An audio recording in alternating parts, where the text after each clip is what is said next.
Thanks everybody for coming. I want to talk to all Rocket fans in Houston and across the world why we made this choice to hire Mike D'Antoni as our head coach. We felt that we want to win all the time, every year, and try for a championship at all times. And we wanted somebody who really was a master of the craft, who really knew what to do, how to win. Mike has won 60 games twice in his career. There are only 3 NBA coaches who have done that: Doc, Popovich, and Kerr. If you hire a young guy, he's going to have a learning experience. He's got to make mistakes, learn his craft, learn what to do.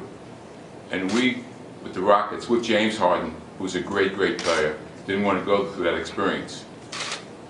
In the NBA today, it's ball movement and speed. And Mike is one of the real experts at that. And he'll be able to put guys in position to win and to better their games. And that's, Mike always says when you talk to him, that players love to play for him, not only because they get better, but they get paid.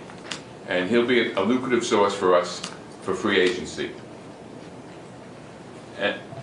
And all you naysayers out there, which are a lot of you,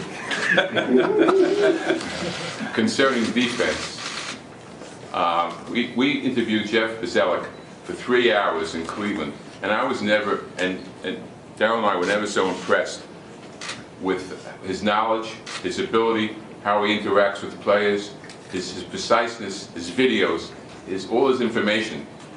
It was just an unbelievable experience. And last year his defense was 3rd in the NBA.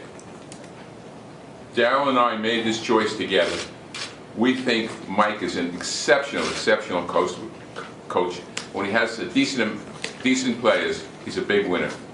Thanks. Daryl, you want to take over, Mike? Very excited to have Coach D'Antoni. I think Mr. Alexander said it all. I think one thing I'd point out is, we have James Harden in his prime. We're building this for a championship run. We're looking to win now.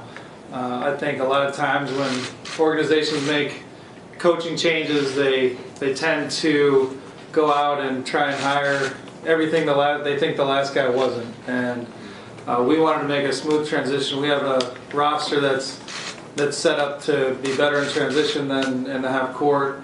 We have a roster that's been a very strong defensive roster recently. Last year was obviously a tough year on that end. But we wanted to make a smooth transition and continue our winning ways, which has been pretty high. We have the 3rd best record in the NBA over the last 10 years. Only, I think, 3 or 4 teams have been to the Western Conference Finals as many times as us in the last 10 years. We've done a lot of winning. We haven't gotten to where we want to, which is a championship, but we've done a lot, and we feel Coach D'Antoni will be able to continue the winning ways here in Houston. Well, first of all, I'm really glad to be here. I want to introduce my wife, Laurel, who, thank you for moving us again. It's about the 10th time, so I appreciate it. She's really looking forward, as I, to living in this community and doing a lot out in the community. That's a big part of what we'd like to do, and we'll do that here in Houston. The other part is winning. And Mr. Alexander, I want to thank Mr. Alexander and Daryl for choosing me and for this endeavor. He said it best. He said he wanted a coach that is already seasoned and has made his mistakes. Well, I've done that. So he's got that right. And I know a big thing on people's mind is defense. And introduce Jeff Bzdelik, who will be my defensive guy. I know that the final responsibility will end up on my doorstep, but actually the defense isn't any good, it's his fault. So we'll get that one straight. And he'll do an unbelievable job. It's 7 years with Pat Riley, and he coordinated all the defensive schemes, and all the information went through him, and then with Memphis and wherever he's been, head coach. So he's got a world of experience, and I'll be leaning on him really heavily. And also Roy Rogers is going to join our staff. Did a great job in Washington, Brooklyn, players coach, and not too far removed from the game, and probably we could suit him up if we have to, but looking forward to also working with Roy. And again, thanks to the organization, and I just think it's a unique opportunity. It's one, to be able to coach one of the best players in the game, and I've had the privilege to coach James in USA basketball, and the one thing I did find was that he's very articulate, very smart, and he wants to win, and he's always prepared. And that's all you can ask for a superstar like him. He's one of the best in the league, and I'm looking forward to that. But also, that doesn't say that the roster's not good. The roster's good. There's some good players out there, and I'm looking forward to all of them. Our motto or our mantra this year will be, these guys need to have career years, and that's on the coaching staff to make Trevor Reeves, Beverly, just go down the whole list. I don't want to leave anybody out. Capella will be a big part of it, and they need to have career years, and that's on me. So Corey Brewer, okay, now I'm on to you, now I got to go through all of them. So at some point I just stopped because I'm running out of time, but we have a bunch of good players, and I'm looking forward to it. So. Looking for questions? Listening to Leslie, you both seem very aware that there's been criticism, backlash, and so on. He's where I don't really. I guess now we all. What's your reaction to that? To starting off and having the owner right there next to you refuting, I guess what he referred to as naysayers. Right. And feeling the need to. Well, one of it's unique to be able to coach the players of caliber like James Harden, but also you got one of the best owners in sports. And one thing I've learned, and not in those situations, but when ownership, general manager wants to play a certain style, I want to coach a certain style, and they all align, then you have a chance. It's not like foolproof, but you have a chance to succeed, and that's, as one of the last shots that I'll have going forward, that's what I wanted, this chance to be able to get it all right, try to get to my vision that I think how basketball should be played, and I think we can win that way, and I want to do everything I can to make it successful. Mike, you talked about Team USA and coaching James. How important is that to help make this work? That relationship you have? Well, it doesn't hurt.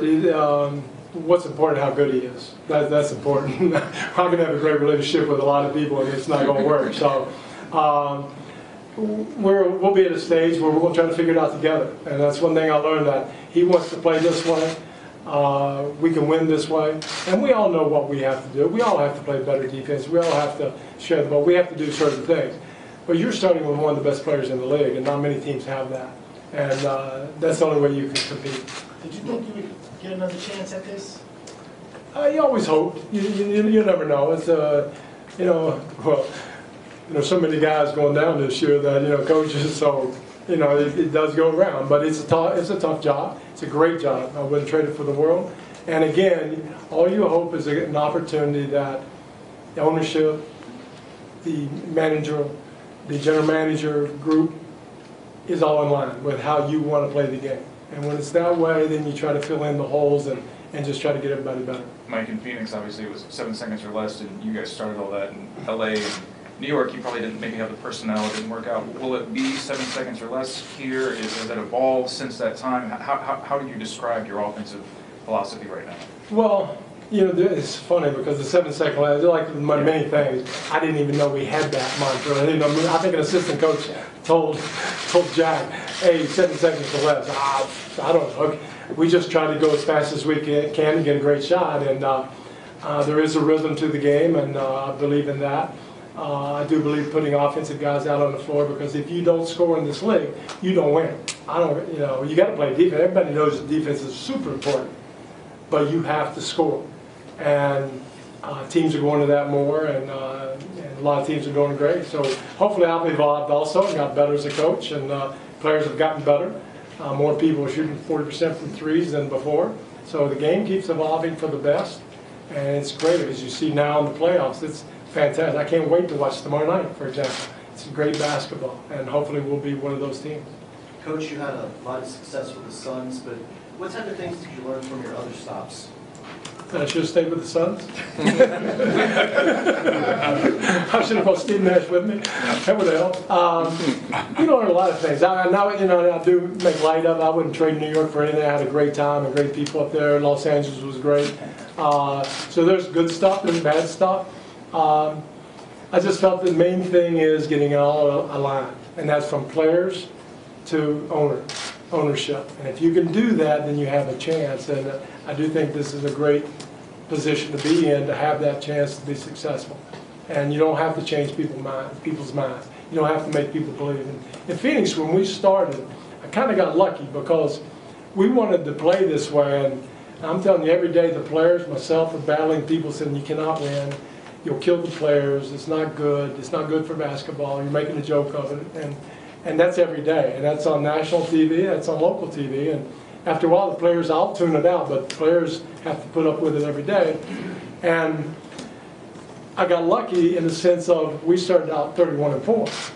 Well, then they think, oh, wait a minute, this works pretty good. If we'd have started off 10-10, I would have probably been run out of town, and it would have been years to have guys like Darryl come in and physically show, or with numbers, that this does work.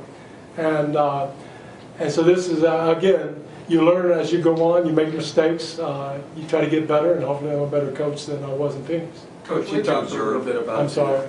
You talked a little bit about the roster. What are your thoughts on Dwight Howard? Dwight is one of the best players in the league. He's had a great career. Obviously, we're going to want to play a certain way, and I hope he wants to play that way, and that'll be great. Darryl, could you address that as well, how he might fit with the vision you guys now have? Yeah, I think he's, as I said at the postseason, he's a great player. You need great players to win. Obviously, we have one of those that we know will be back in James Harden. Dwight Howard's more up in the air due to his contract situation. So, we played very well with Dwight 2 seasons ago. Obviously, last year was a tough year, so we know he can fit into how we want to play. Coach, you watched the team last year on film. Just a thought or two about what the Rockets were a year ago, and then maybe one or two things you'd like to implement. Well, the first thing I want to do is get to know the players and their mindsets and where it kind of went wrong a little bit, because you had an unbelievable year and then a down year, and that's why I'm here. Otherwise, I wouldn't be here. So, and things, it jumps out real quick. You got to play better defense. People have to be, and I've always found out that if people are comfortable offensively, if they like their roles on the team, then their energy goes up on defense, and you become a better defensive team. There's no secret strategies of how to defend somebody. It's a lot of heart and soul and work. And we will push those buttons as much as we can, but at the same time, it's going to be me as a head coach to get people comfortable with their roles. When they don't want to play a certain way, or they don't like their role, you'll probably see it on the defensive end more than anything.